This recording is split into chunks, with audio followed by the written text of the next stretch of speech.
Thank you all for coming. I will speak in English because my French is not so good, and I hope that you can understand everything, so I will speak in English. So this is my colleague Gaston. I can translate if you can't comprendre what he say. I can translate in Français. No problem. I will start with comic books, and Gaston will proceed later on with his work, and he's also showing something more about what else you can do with a cartoon, like video games and animation. So I started working in comic books in 1994, so it's 20 years of comic book creation for me. And here's the cover page of my first book that I did while I was still studying in a town called Münster. I was studying illustration, and during my studies I came across the work of English and American comic book artists, and I was very fascinated with their style of putting collage and also painting and different styles of drawing into their work. So I started working in that direction, and I created a book about the American author H.P. Lovecraft, where you see some pages here. That book became quite popular in Germany and put me in the front row of German comic book illustrators. So that was like a start from 0 to 100, and from then on slowly it went down again. My second book was an illustration of the story of Dorian Gray, combined with a story from an English author called Clive Barker. And the idea behind the book was that the picture of Dorian Gray is not a painting on the wall that doesn't do anything. In our story it was a person, some figure that the main character in our story can also interact. So the story came out very, very dark, and not very many people read it. So then I changed my publishing house, and I went to Berlin, and I had a pretty wild time at the beginning when I came to Berlin. So this was the book that I did during that time. And it's a story about the techno scene, the underground anarchistic movements there, and placing a bomb at the Potsdamer Platz, the most famous popular space in Berlin. Here you can see how it's blowing up. So I wouldn't call this book autobiographic because the Potsdamer Platz is still there. I changed my style of drawing here, and I went from color and painted style, I went to a very simple black and white style. This was the next book that I did with another publishing house, and it's a book about my favorite place in New York, because I was staying in New York for 3 months. And it's Coney Island. It's an old amusement park, and it's a pretty crazy place. There used to be something like Disney World, and now there's only some ruins left and some remains of what was used to be there. And very, very many crazy people live there and do their shows. And so I was very fascinated with that place and started to work on a novel, or actually the book is containing 3 short stories about this place and about the people that live there, and how they try to preserve the heritage of this place. And for this book I changed my style again. I used ink and brush, and I added another color, the gray tone, later on Photoshop. And everything is done with ink and brush, and this style I used for the next book that I did with my next publishing house. It's the publishing house I'm still staying with, and I'm very happy with them, so I'm not going to change them in the future.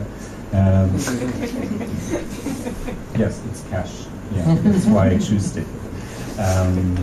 They're called Carlsen, and they're quite big in Germany. And so for this book, I had the idea at a dinner party with some friends, and we were talking about what to do with comic books. We were saying, well, yes, combination between music and comic, and not just putting the lyrics somewhere on the speech bubble, but do something else. So I was thinking about that. And during that time, I was living together with a guy who was a singer in a Johnny Cash cover band. And he gave me the biography of Johnny Cash. And I was reading it, and I was very fascinated with that story.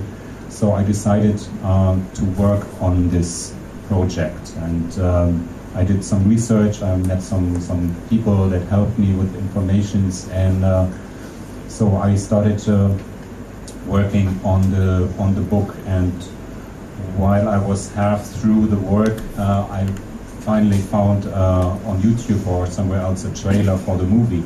There was this movie, Walk the Line, with Joaquin Phoenix in the leading role, and yeah, I was really disturbed because in the trailer I could see he's doing the same thing that I'm doing in my book. He's using one of his most famous concerts, a concert that he did in a prison, as a turning point in the story. So I was very nervous when the movie came to cinemas, and I was the first one to see it in Berlin, and actually I found out the movie is going into a different direction that I'm doing, and so I was quite okay. When my comic book came out, the movie helped a lot. So this book became very popular in Germany and has since then been translated into very, very many languages and became a huge success worldwide. So in my story, I use this concert as the middle of the story. The story is told by an inmate of this prison. His name was Glenn Shirley, and he tried to get out of the prison by using his music and using the concert of Johnny Cash. He gave a tape from one of his songs that he performed to the manager of Johnny Cash, and Johnny Cash performed his song during the concert. You can still see on some pictures, and you can see you can listen to the song on the CD of the concert. It's the song that this inmate wrote, and his plan came true. He was able to leave the prison because Johnny Cash said that this is a good guy, and when he comes out of the prison, I will put him in my band. So he has secure surroundings. So he really get out of prison through music.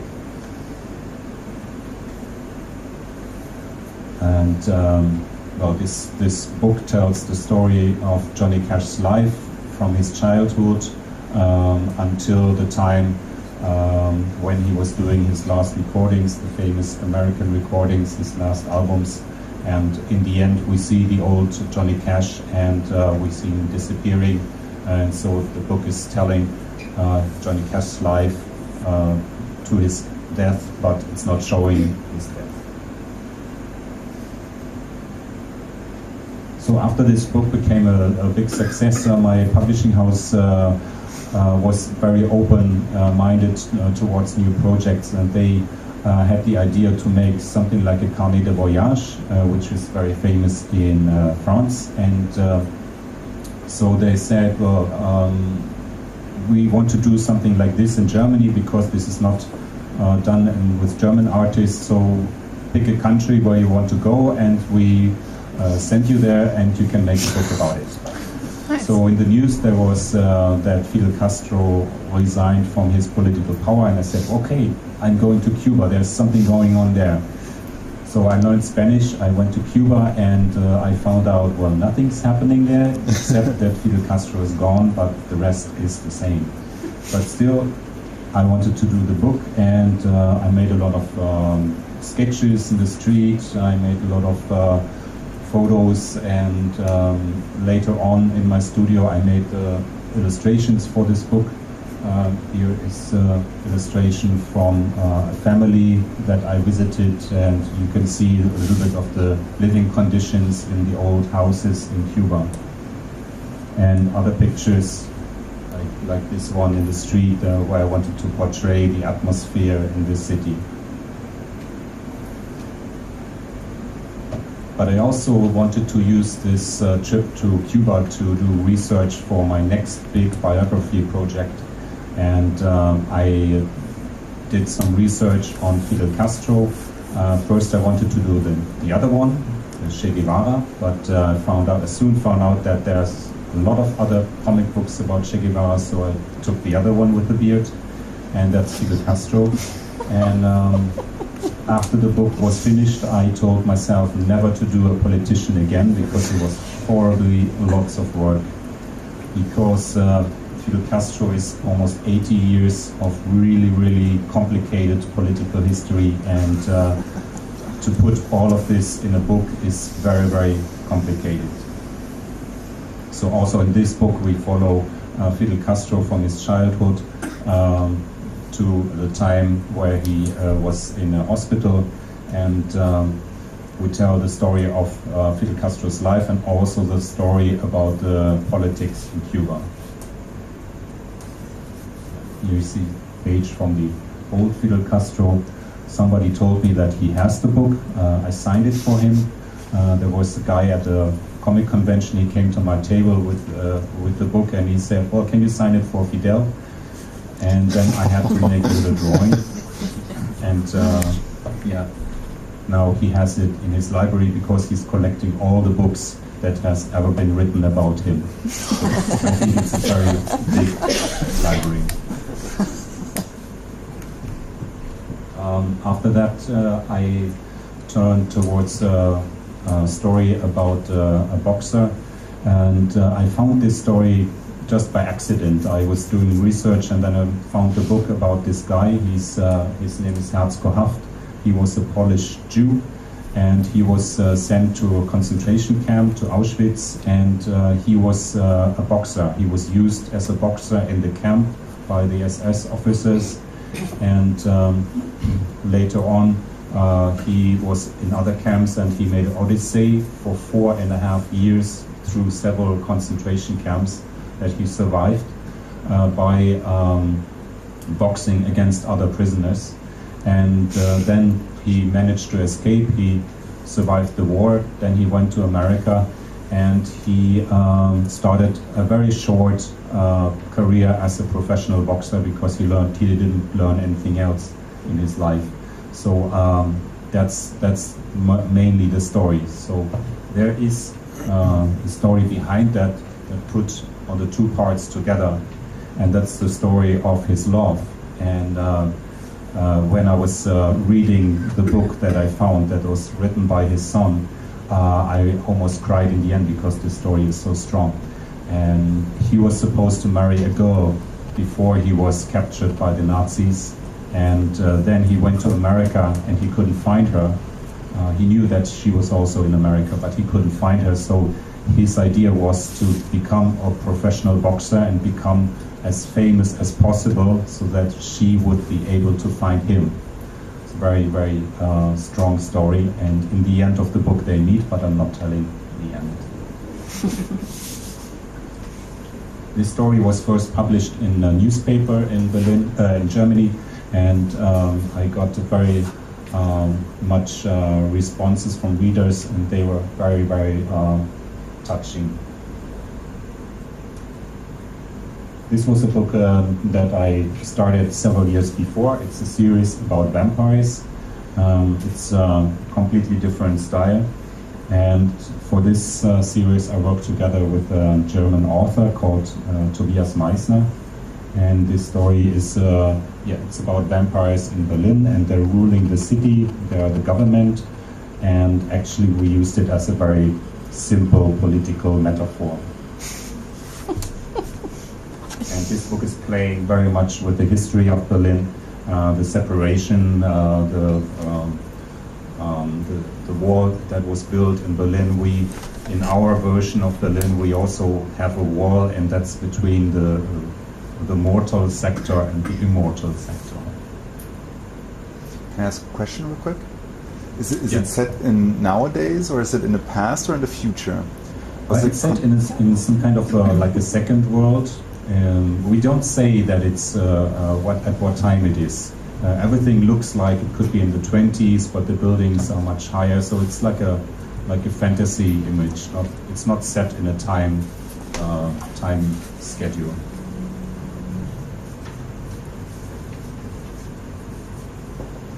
Okay, so I have to change really quick. Sieht gut aus. Ja, ich will jetzt alle haben, die Bücher.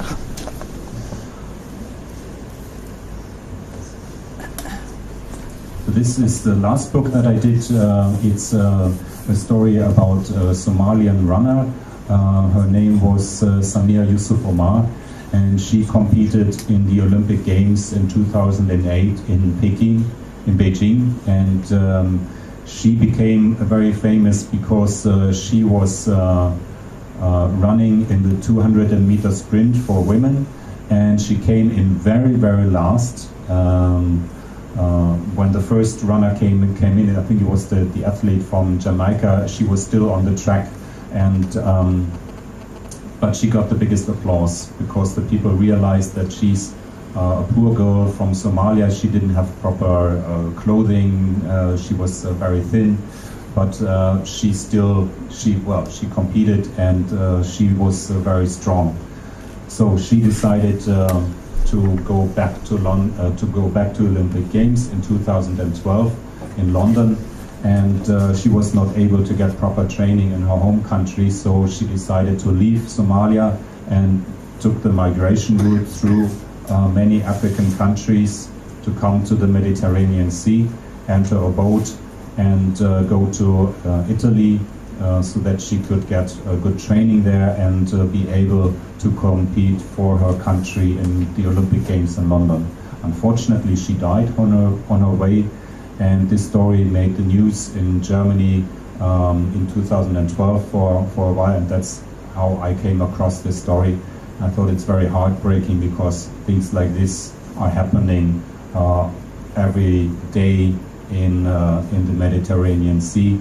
In this case, she was an Olympic sports woman, but I wanted to use her story to tell a little bit about what's happening in the Mediterranean Sea, how people are trying to get to Europe, and many of them die on their way.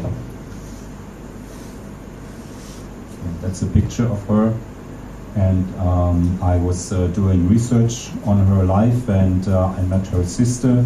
She lives in Helsinki right now because she has also escaped Somalia, and she gave a lot of information about the life of her sister, and I was able to do the work on this book.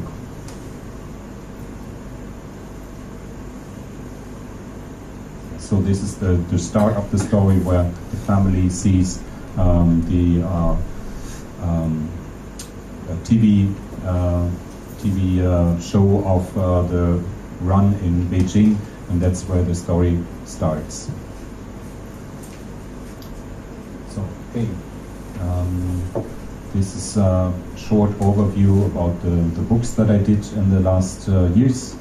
So I would now give the microphone over to my colleague Gaston. He will continue. Eh ben, bonjour. Je vais continuer en français parce que voilà, on a un institut français. Je peux continuer en anglais si vous voulez, mais. Does everybody speak French or understand it, or? Sure. Well, if you don't speak Honest French, question: if there's somebody who we are doesn't going speak to it at learn all, French we today. know in English. I can try to translate. Hat Probleme. Brian is in the problem. He's talking about comic books. Yeah. Ma démarche à moi, elle est un petit peu different. Moi, je viens de la bande dessinée aussi. It was a dream when I was a child. And quand je suis devenu plus grand, it became a reality. But I passed by different métiers. And when I was young, my parents said, no, c'est pas un métier, you can't do that. It's not a job. My parents were the professor, so as all the professors, they think that you only can be a professor or an engineer. But when you go to France, you see that les choses sont différentes. So when I began my job, I listened to my parents. I went in l'IUT d'informatique, and I get l'IUT d'informatique contre toute attente.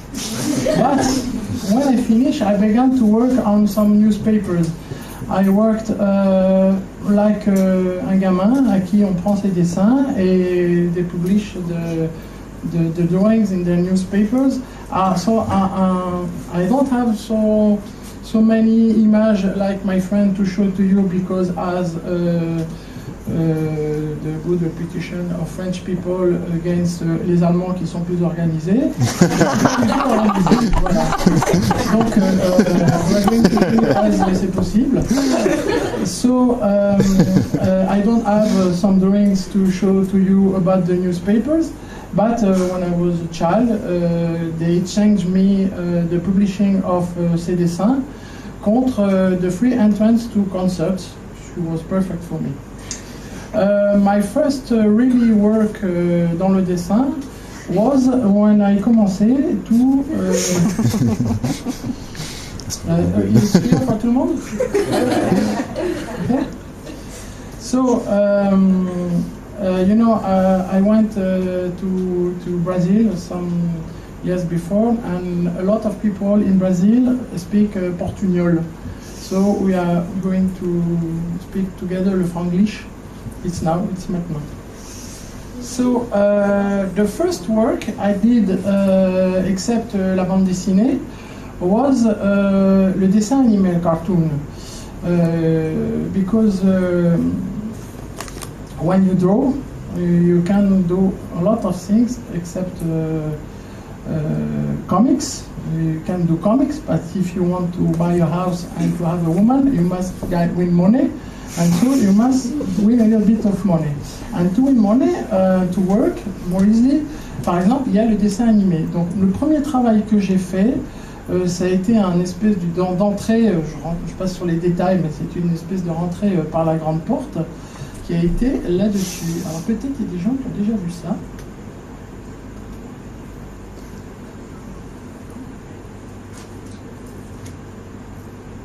Pas possible d'avoir du son ? Non? Voilà. Et l'image en même temps.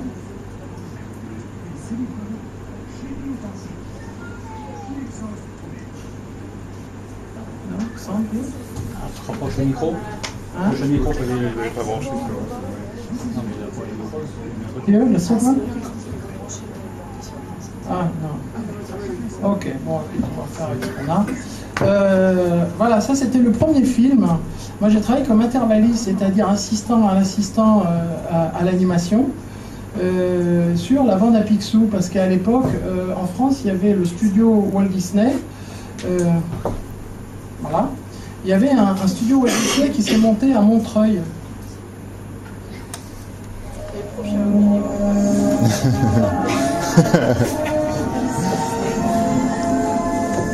Vous voyez la rigueur française, le bordélisme français à côté de la rigueur allemande. Voilà. Donc voici, ça c'était, voilà, vous allez avoir droit au générique. Donc il y avait un studio, le studio Walt Disney qui se sont montés à Montreuil en France. Donc ça a permis à plein de jeunes et de moins jeunes gens de commencer à travailler. Et j'ai eu la chance de travailler sur ce projet.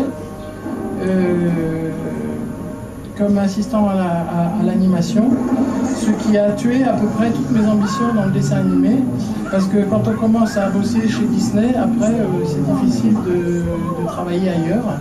Et puis voilà, c'était un boulot dans l'entreprise, et il faut aimer l'entreprise. Moi personnellement, j'aime pas trop. Donc, bon, avec ce que ça emporte, mais je me suis retrouvé là à rencontrer des génies du dessin, des gens qui avaient 20 ans, qui avaient un niveau incroyable. Et c'était les premiers pas de la 3D. C'est-à-dire que là, par exemple, l'avion que vous voyez là, la 3D n'existait pas. Tous les dessins animés se faisaient en 2D. Et ça, c'est les premiers balbutiements de la 3D, c'est-à-dire qu'on avait des dessins qui arrivaient en 3D, mais on avait juste le squelette, et nous, on redessinait par-dessus. Et ça a été les premiers dessins qu'il y a eu en 3D, et il y en a eu plein d'autres après. Ensuite, quand on travaille dans le dessin animé, on devient un peu un mercenaire. Et j'ai travaillé là-dessus, pareil, peut-être que vous avez vu ça dans votre enfance. Ah non, pardon. Ça c'est pas bon. Tac, pardon. Voilà. Je ne sais pas si certains ont vu ça. Qu'est-ce que c'est ça?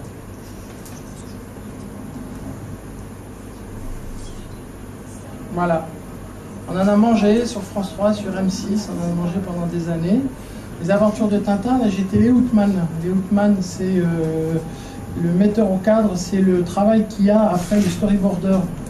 Le storyboarder, c'est celui qui traduit le scénario en bande dessinée. Donc je rebondis pour vous dire que en fait, la bande dessinée, c'est une excellente école parce que c'est un métier très complet qui nous permet d'être décorateur, dessinateur, coloriste. Quand on sait faire de la bande dessinée, on apprend 10 métiers en même temps.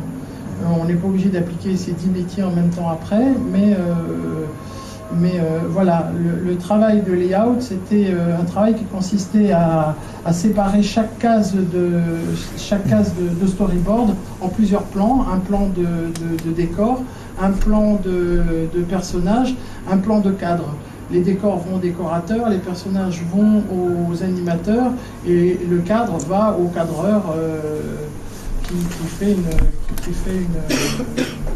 qui déplace le cadre. Des fois, c'est des cadres fixes. Et là, par exemple, il y a un panneau, c'est-à-dire et un zoom derrière. Et ça, c'est le cadreur derrière qui gère ça. Vous voyez, il y a plein de mouvements de caméra. On retrouve un peu ces mouvements de caméra dans la BD. C'est toutes des histoires de langage. Et voilà. Donc, j'ai fait ce boulot pendant 8 ans, en gros. Et j'ai été décorateur, j'ai colorié les décors, j'ai fait du décor là, du storyboard. Et après, il y a eu l'occasion d'accomplir notre rêve commun, c'est-à-dire de faire de la bande dessinée. Donc, j'ai pas grand-chose à vous montrer parce que j'ai pas préparé de diaporama comme Reinhart. Je vais quand même vous montrer les albums un petit peu de loin ici. Mon premier album a été un album très particulier. Ça a été celui-ci. Vous voyez, si vous voyez un petit peu de loin, vous allez voir cet album, il y a une particularité. C'est qu'il n'a pas de dessin. Voilà. Le premier album que j'ai sorti. C'est un album, c'est des histoires de couples qui parlent dans le noir. Donc c'est toutes les petites histoires qu'on se raconte sur l'oreiller, avant, après, la nuit, voilà. Donc c'était le premier album, et puis ça a été le début après ça a bien marché. Et puis après ça a été le début d'une série. J'ai fait une dizaine d'albums de bande dessinée. Et il y a eu, j'ai travaillé pour l'Écho des Savanes, j'ai publié un petit peu dans Flux glacial.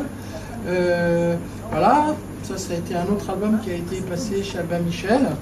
Donc un peu à la réserve, un peu à la on montre pas ça aux enfants, vous voyez.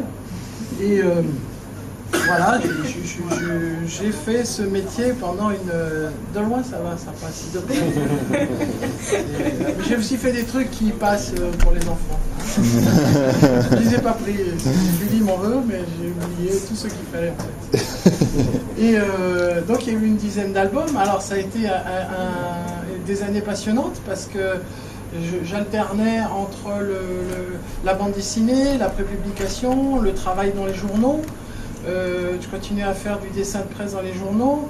J'ai travaillé avec Jean-Luc Delarue. Pendant une saison, j'ai fait ça se discute.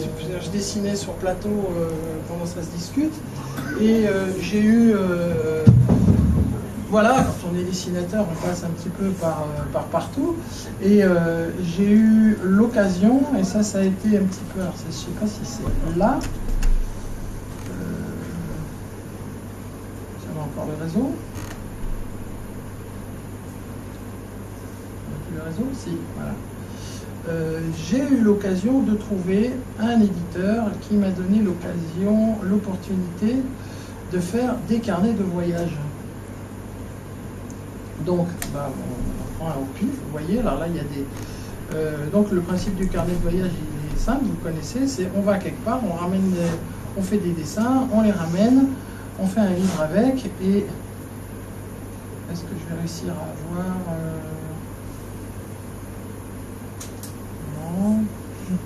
Voilà, vous voyez, par exemple. Alors, je suis allé notamment beaucoup dans les dom-toms. L'éditeur était un éditeur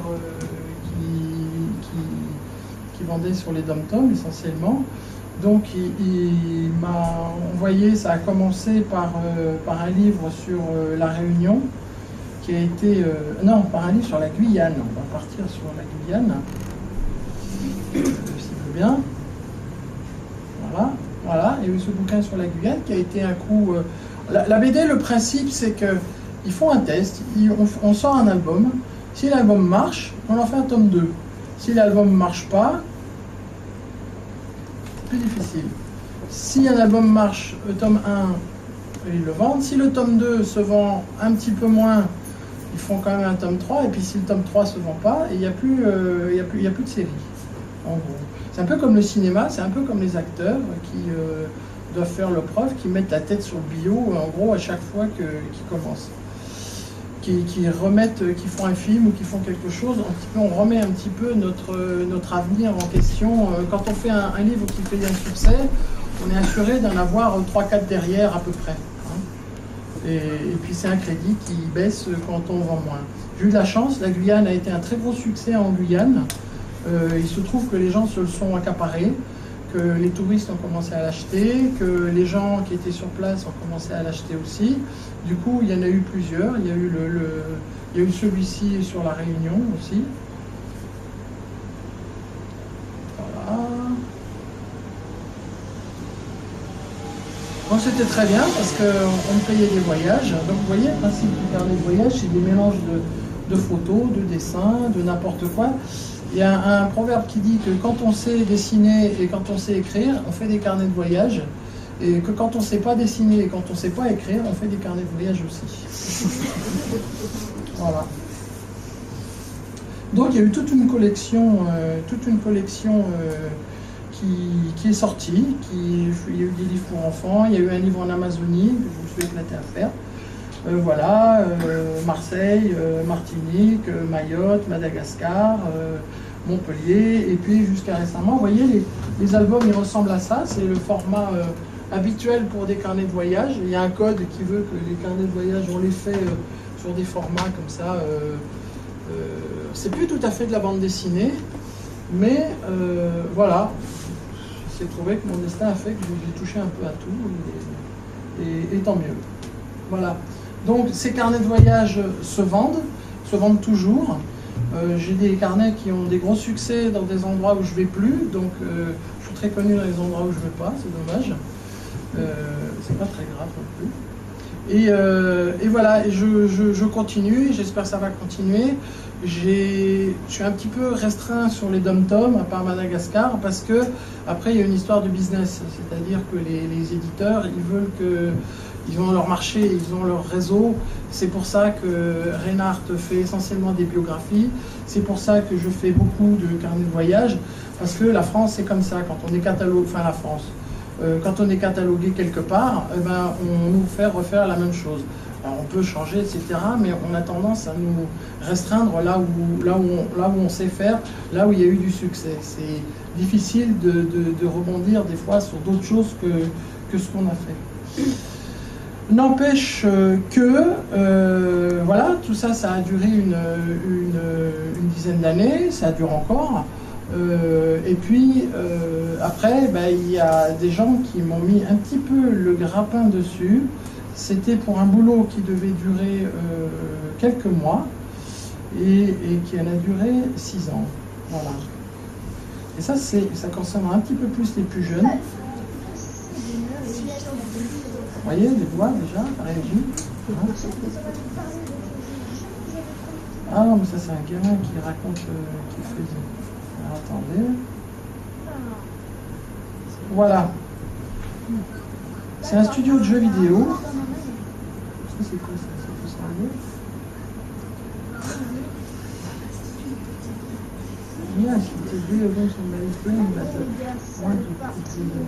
Pour cette nouvelle aventure sur Reinhart.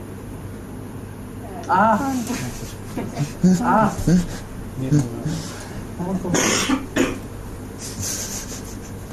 va y avoir une croix pour que tu le fermes. Ouais, elle est là la croix. Ah. On écran, tu me fais. Voilà.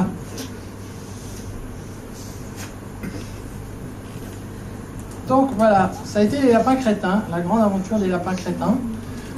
C'est sortant du dessin animé et puis de la bande dessinée et faisant des petits dessins imbéciles.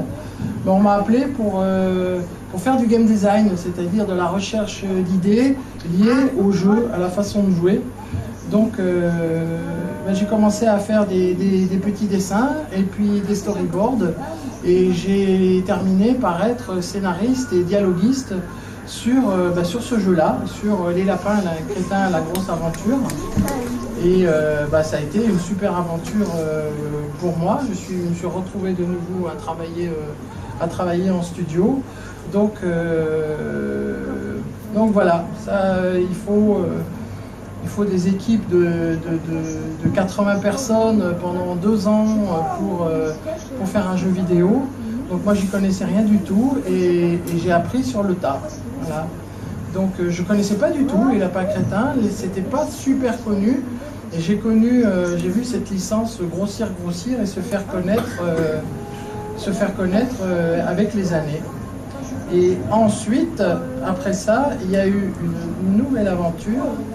Après ce jeu-là, il y a eu... Non, pas celui-là. Voilà, vous voyez. Voilà.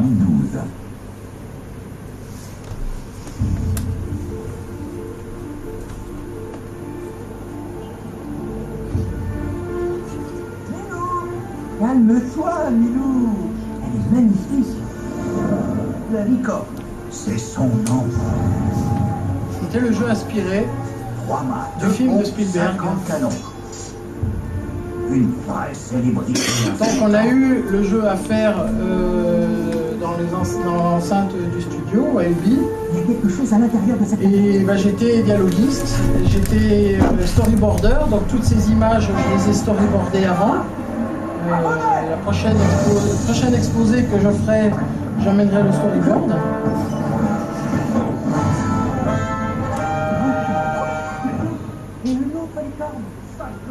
Voilà, après c'est toute une technique de faire un jeu vidéo, c'est mélanger du cinéma avec des séquences de jeu. Et donc mon boulot c'était d'écrire les dialogues, c'était de les faire traduire en anglais, d'aller dans les studios pour faire la direction d'acteurs en anglais, en français. Et voilà. Et ça, tout ça, ça a duré 6 ans.